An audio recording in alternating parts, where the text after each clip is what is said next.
There's the Pool A standings at the moment. Fiji, Russia, Canada and Hong Kong.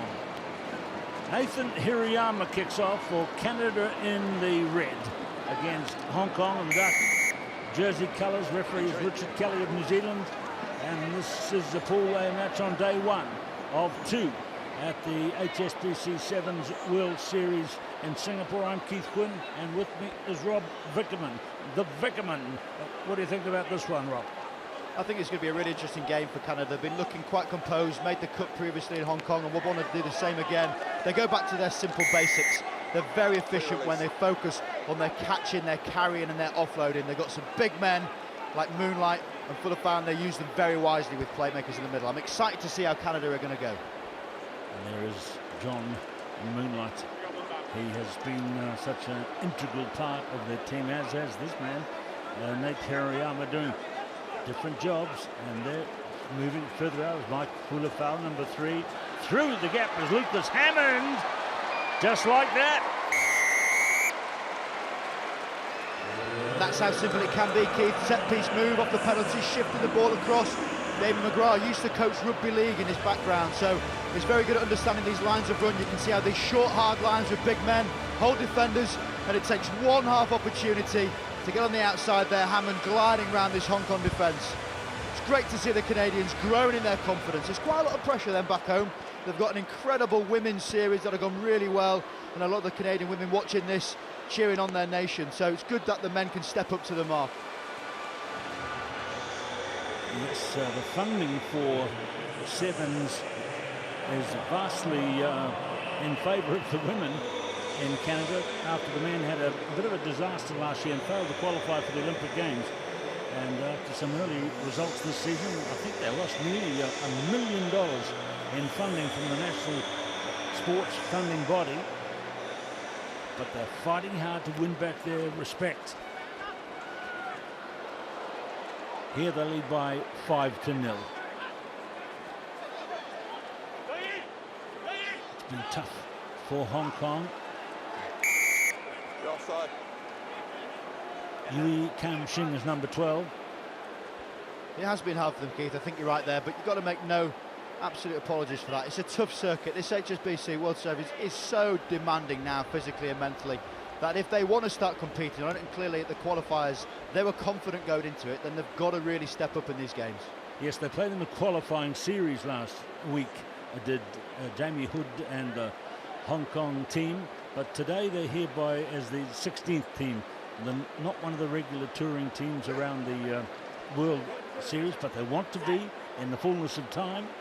But I think the way the team was welcomed into the Hong Kong stadium last night by the fans, I think the cheering will still be echoing in their ears when they did good things in the matches they played. And if they can be encouraged by that wonderful reception they got, then good things may happen for Hong Kong. 5-0 here. And there goes the big X New Zealander. Moving it to the left now. It's a good run here by Rowan Vati. And Max Woodward is number 1. On top of him is Moonlight. Yui Kam Shing. And there's the kick that's becoming all too familiar in the game. You're offside because you're in front of the kicker. And the referee has called that Jamie Hood was in front of the kick. I think he got it right. A confident call from Richard Kelly there, and that's what you want. It's a speculative kick. When you see a flat defence, there's always going to be space in behind, and they spotted that. Sadly couldn't quite get their timing right. You've got to be really instinctive for those styles of kicks, almost thinking that they're going to kick it before they do, and just giving that half a yard of movement to give you a chance to score it. As we see coming through here, a little bit of a decoy. Vati there, just put it on the toe, clearly there in front of the ball. We see Hood stood there, but good vision from Vati. You expect that from someone so experienced in this Hong Kong team. Just one try so far. Canada has never lost to Hong Kong. In fact, they first met in Brisbane when the HSBC 7 Series went to Brisbane 2000. And here comes Canada. but great defence coming across by the Chinese winger Yu Kam-shin. Full of foul, 22-metre line.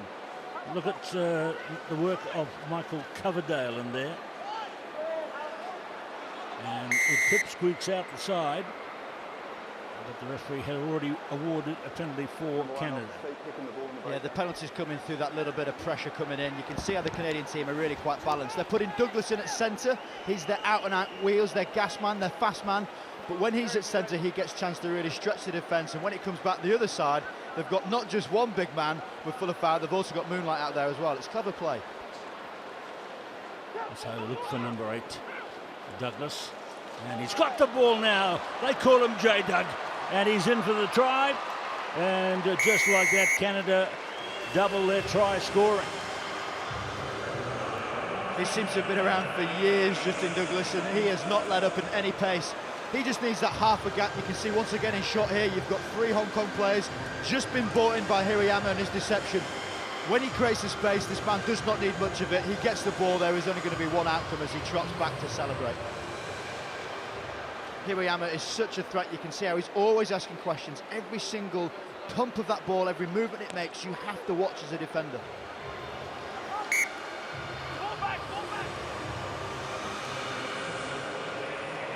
Conversion attempt at Douglas's try is over. Good kick, 12-0. There is Justin Douglas. He's 23, but as you said, Robbie seems to have been around a long time.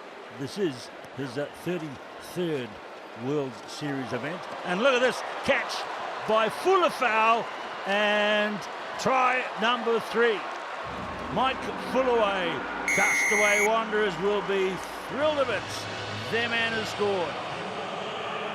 It is such a good feeling when this comes off in a game. You often see the big, high, hanging drop kick. Not in this case. Hirayama spots the space, hits a little flat 5-iron. Have a look at that. Did not break stride. That is out and out class from Canada.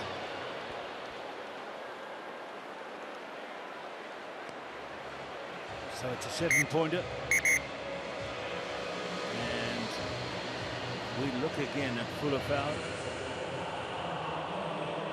Keeps the ball away from the tacklers. His man behind him is happy. It's against Hong Kong at 19-0. He also stabs it away from the main group of catches, but it's good work by Hirayama. Halfway line, Hirayama, so much a guiding force in the Canada team, and they have good side to side here, good wingspan as they pass here. And here comes Harry. Here's Harry, and he's a good one to have, Harry Jones. I think they call him H in the team, but look at this, it's kind of like only at half speed as they run away from Hong Kong here, and it's the man who started it way back, H, and he gets a try. A popular member of the Canadian team, popular member of the series, Harry Jones, admirable man, loves a celebration, and he was there along it all. Gives the ball to Hirayama. Now often it's said that people with time and experience were very comfortable on the ball, and this is absolutely personified. This guy did so well in the Rugby World Cup back in England when he was playing fly half for the Canadians, and he's transferred his skill set into 15s, and Harry Jones just sticks with him. He knows something's going to happen when Hirayama's got the ball.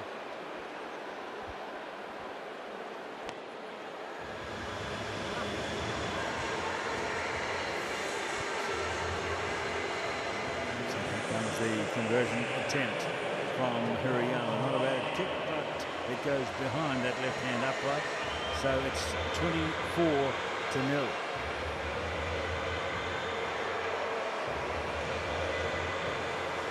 The Canadians watching this at home on live streaming. I hope I'm right on that one.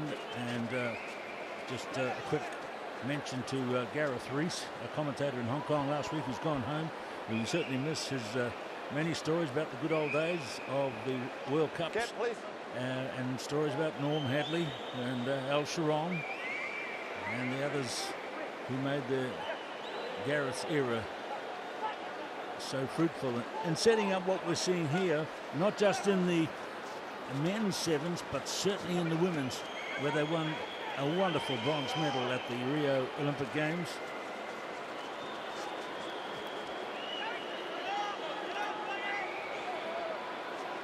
Into the game for Hong Kong comes Jason Jayam Woodward. They rather let Canada come at them a moment ago when Harry Jones went coast to coast for his try. Got to get some urgency into their play. Yeah, they're very static. You can see it, Keith. They're passing the ball but getting no yardage. You imagine wherever the ruck happens, this breakdown, there's a line across the pitch. They're not getting past it, and the Canadians are just eating them up. The big guy there, number 4 on the right, he's the ex-Kiwi. His mate, Ben Rimini, who he played with from his school days, not here this week.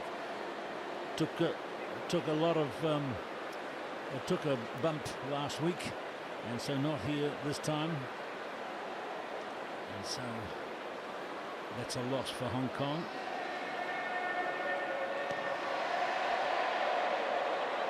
And so far they haven't bothered the scorers here in nearly 2 games.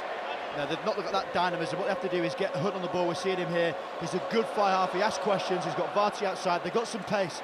They've got to make sure they've got these harder lines and they support the play. It's just not good enough attack to break down this Canadian defence yet. Jayam, he throws, all swung away on the arm of Moonlight. And Canada have a good running chance. Here goes Douglas. Defence coming on him was from Varty. Break! Nice work by Lucas Hammond. And this time it's gone to Matt Mullins, number 1. And he's in. Tries are just piling up here for the Canadians. Well, it's not often many people make John Moonlight look small, but Mullins embraces him there and almost dwarfs him. He's a big man, but he's got pace. But I love the way this Canadian team are just asking questions out wide, not getting anywhere near his feet with that 9-foot arm coming down, pushing the shoulder out the way. Great running from these Canadians, making rugby sevens look very, very simple and making it look very effective in that as well. Great score from Mullins. Well, Canada beat Romania 28-15, and here they have 29-0. And the Russians, the Hong Kong team, lost 40-0 and now 29-0.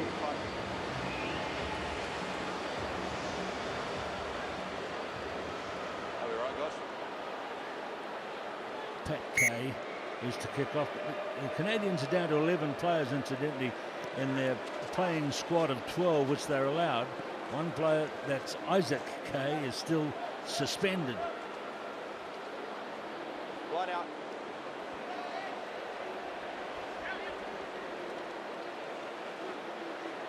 Well, only got the try. That's him at the back of the line out. He's marking up against Jack Capron.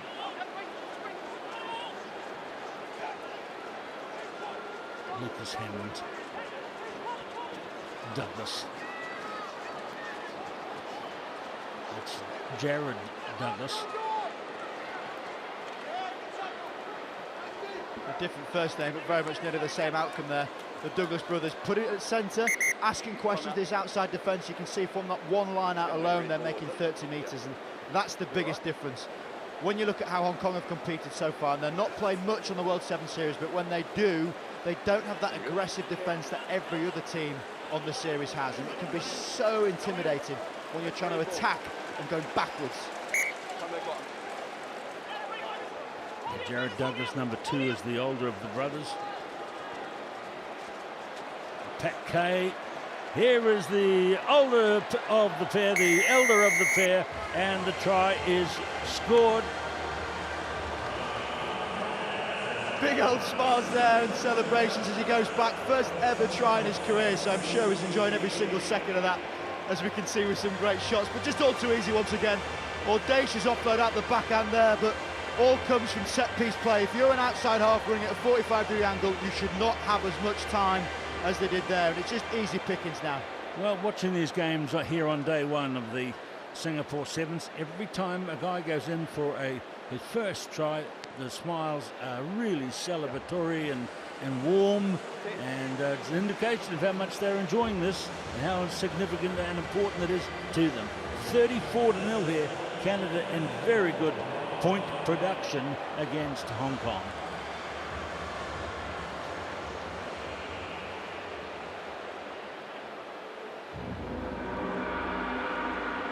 There's going to be a kickoff.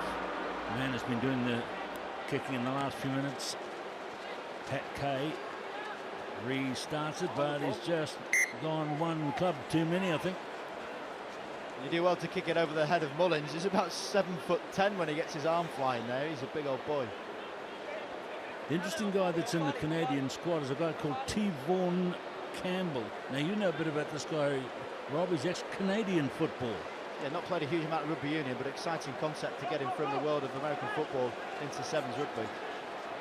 So here we go in the last seconds. Pushed forward by Ryan Meacham. Jason Giam trying the little tram tracks, as they call them, to the left of that pile up. Swinging away to the midfield now. Kato Lee. And working hard there is Toby Fenn. So full marks for Hong Kong doing their bit. Jason Giam. It's in referee's time now. Presented by Michael Coverdale. Passed off the floor. Referee is Richard Kelly of New Zealand. And what will the attitude be of Canada? They send it to the sideline. They take the victory. They know they've got some tough, grueling rugby in the warmth of these conditions to come, but they will not quibble over the score. They've had a very good win here over Hong Kong by 34 points to 0.